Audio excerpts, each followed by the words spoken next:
بسم اللہ الرحمن الرحیم۔ حضرات، جس پر روزہ فرض ہے وہ روزہ نہیں رکھتا تو وہ اپنے پر ظلم کرتا ہے۔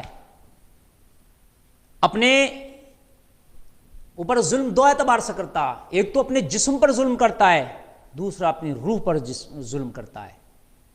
جو اس کو عذاب ملے اگر روزہ نہ رکھنے کی وجہ سے وہ اس کی روح کا ظلم ہے، اور جو روزہ نہ رکھنے کی وجہ سے اس پر بیماریاں آئیں گی وہ اس کے جسم کا ظلم ہے۔ معلوم ہے روزہ رکھنے سے 1000 طرح کی بیماریاں دور ہوتی ہیں۔ آج کی جدید سائنس، آج کے ڈاکٹرز کا کہنا ہے، بلکہ امریکہ کی باضابطہ طور سے ایک ٹیم نے یہ ریسرچ کیا ہے کہ جو روزہ رکھتا ہے اس کو کینسر نہیں ہوتا ہے۔ کیوں؟ سامعین حضرات، ان کا کہنا ہے کہ جب روزے کی حالت میں بندہ ہوتا ہے، جب کچھ کھاتا اور پیتا نہیں ہے تو باڈی کو کچھ نہ کچھ کھانے کے لیے چاہیے ہوتا ہے۔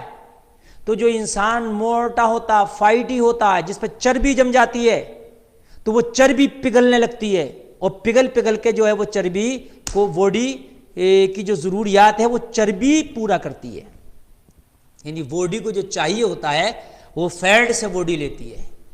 تو ایک چیز تو جن کے بیتو کے وزن بڑھ جاتے ہیں روزہ رکھنے سے، ان کے وزن بھی نہیں بڑھیں گے، اور اگر بڑھ گئے ہیں وزن تو انشاءاللہ کم ہو جائیں گے، اور اگر جن کے زیادہ کم ہے وزن تو روزہ رکھنے سے ان کے وزن بڑھ جائیں گے۔ یہی تو کمال ہے روزے میں۔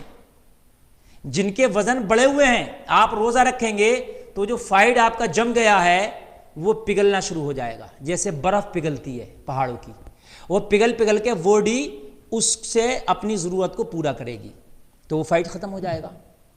ایسے ہی سائنسدانوں کا کہنا ہے، ڈاکٹرز کا کہنا ہے کہ روزہ رکھنے سے کینسر کے چانسز کم ہو جاتے ہیں اور ختم بھی ہو جاتے ہیں بالکل۔ جب بھی انسان روزہ رکھتا ہے تو کینسر کیا ہے؟ باڈی کے اندر کوئی بھی ایسا حصہ ہے کہ وہ گلنے اور سڑنے لگتا ہے۔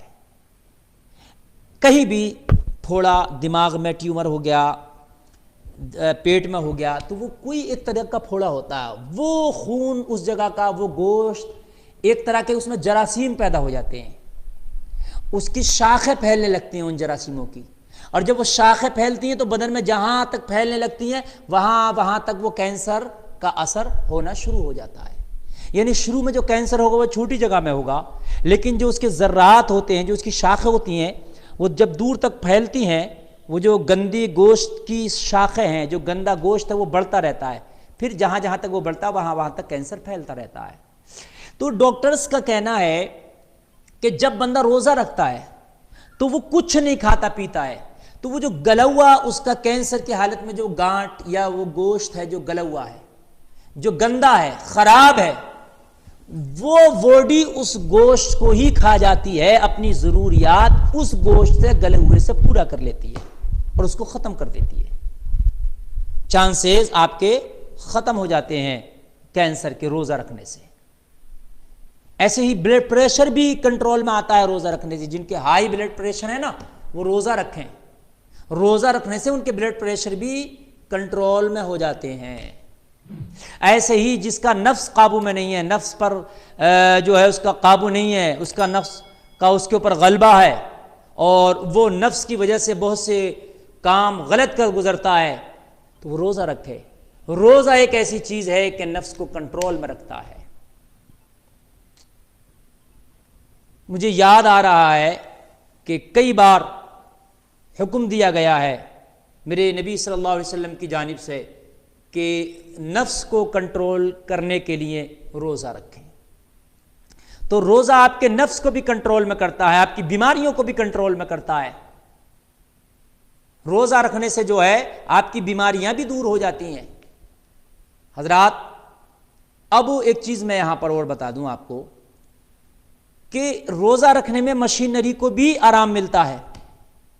11 مہینے مشینری بزی رہی، تو 1 مہینہ آپ نے روزہ رکھا تو مشینری کو آرام ملا، تو یہ بھی طاقتور ہو جاتی ہے۔ اس میں ایک چیز خاص خیال رکھیں، بہت سے لوگ ایسا کرتے ہیں کہ روزہ رکھتے ہیں تو سحری بہت دبا کے کرتے ہیں، تو پھر کوئی فائدہ نہیں ہوگا۔ آپ نے پھر دبا کے سحری کر لی، اور پھر دبا کے سحری کر لی تو پھر آپ کی مشینری کو بہت زیادہ تکلیف ہونے لگ گئی۔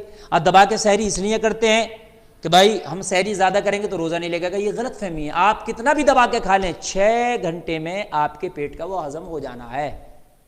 آپ اگر کم کھائیں گے تب بھی روزہ آپ کو اتنا ہی محسوس ہوگا، زیادہ کھائیں گے تب بھی اتنا ہی محسوس ہوگا، لیکن اگر آپ نے دبا کے زیادہ کھا لیا تو مشینری پہ بوجھا ایکسٹرا پڑ جائے گا، تو روزہ رکھنے سے جو مشینری آپ کی فری رہنے والی تھی وہ فری بھی نہیں رہے گی، پھر تو آپ نے زیادہ لوڈ ڈال دیا نا آپ مشینری پہ اپنی۔ تو آپ سحری زیادہ دبا کر نہ کریں، سحری ہلکی کریں، اور سحری ختم ہونے سے 15 منٹ پہلے آپ فارغ ہو جائیں کھانے اور پینے سے۔ بہت سے لوگ ایسا کرتے ہیں آخر میں بہت زیادہ پانی پی لیا۔ بہت زیادہ پانی پی لینے سے کیا اس کا مقصد ہے پیاس نہیں لگے گی؟ گھنٹہ 2 گھنٹے میں وہ پانی سب نکل جائے گا پیشاب کے راستے سے۔ لمٹ میں پانی پیئے اور لمٹ میں کھائیں۔ ایسے ہی افطار میں بہت زیادہ کھا لیتے ہیں بہت سے لوگ، پھر کھٹی میٹھی ڈکاریں لگتی ہے، نماز تراویح پڑھنے میں پریشانی ہوتی ہے۔ بھئی لمٹ میں کھائیں، جو لمٹ آپ کے کھانے کی ہے افطار میں بھی وہی لمٹ کے مطابق کھائیں۔ روزہ رکھ رہے ہیں آپ، اپنی مشینری کو فری کر رہے ہیں، اب آپ پھر اتنا کھا لیں گے، ان لمٹ کھا لیں گے تو اور الٹے مریض ہو جائیں گے آپ، بھائی بوجھ بڑھ جائے گا۔ تو لہٰذا کھانے پینے کا سحر و افطار کے وقت میں خیال رکھیں، اتنا کھائیں جتنا آپ کا لمٹ ہے، اور 15 منٹ پہلے فارغ ہو جائیں۔ حضرات ایک چیز بتا دوں، سحری میں کیا ایسی چیز کھائیں کہ جس کی وجہ سے روزہ کم لگے؟ تو کھجور کی جو غذا ہے وہ سب سے طاقتور اور بہتر ہے۔ سحری میں جتنا ہو سکے آپ کھجور کھائیں، آقا کی سنت بھی ہے صلی اللہ علیہ وسلم، اور سب سے طاقتور غذا بھی ہے جو آپ کو کمزوری کم محسوس ہونے دے گی، روزہ کم لگنے دے گی۔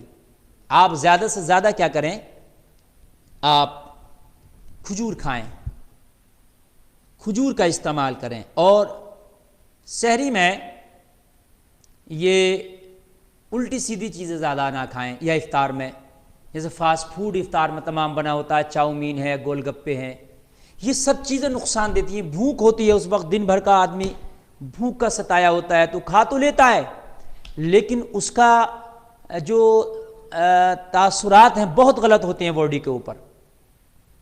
ایسے ہی آدمی پیاسا ہوتا ہے افطار کے وقت میں تو بہت زیادہ کولڈ ڈرنکس بھی لیتا ہے۔ کولڈ ڈرنکس تو پینا بھی نہیں چاہیے، ڈاکٹری لحاظ سے بھی گردے فیل ہونے کا خطرہ ہے۔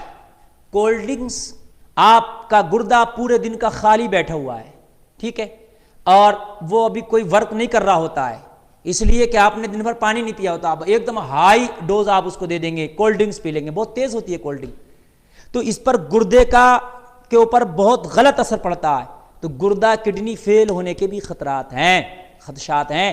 آپ کولڈ ڈرنکس وغیرہ نہ پئیں، مشروبات بھی بہت زیادہ ٹھنڈے نہ پئیں، وہ ٹھنڈی شکنجی پینے لگ جاتے ہیں، سمجھے آپ، بہت زیادہ ٹھنڈی مشروبات پینے لگ جاتے ہیں، ان چیز کا خاص خیال رکھیں افطاری میں۔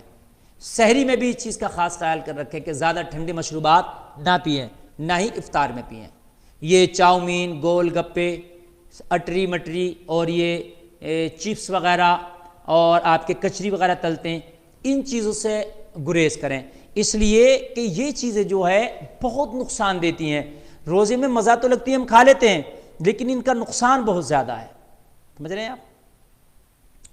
کسی قدر آپ نے اچھا شکنجی بھی پی رہے ہیں تو وہ بھی لمٹ میں پئیں، کبھی کبھی زیادہ پی لیتے ہیں نا تو بھاری ہو جاتا ہے، ایسا لگتا ہے الٹی سی لگنے لگی، ایسا لگتا ہے اب الٹی ہو جائیں گی، تو وجہ کیا ہوتی ہے؟ پورے دن سے آپ کا پیٹ خالی ہوتا ہے، پورے دن سے آپ کا معدہ خالی ہوتا ہے، اور آپ نے گاڑی شکنجی ہوتی ہے، بہت زیادہ بھرلی ہوتی ہے معدے میں، تو پھر کیا ہوتا ہے وہ معدہ اس کو اتنا قبول نہیں کر پاتا ہے، تو پھر بھاری لگنے لگتا ہے، نماز تراویح ادا کرنے میں پریشانی ہوتی ہے۔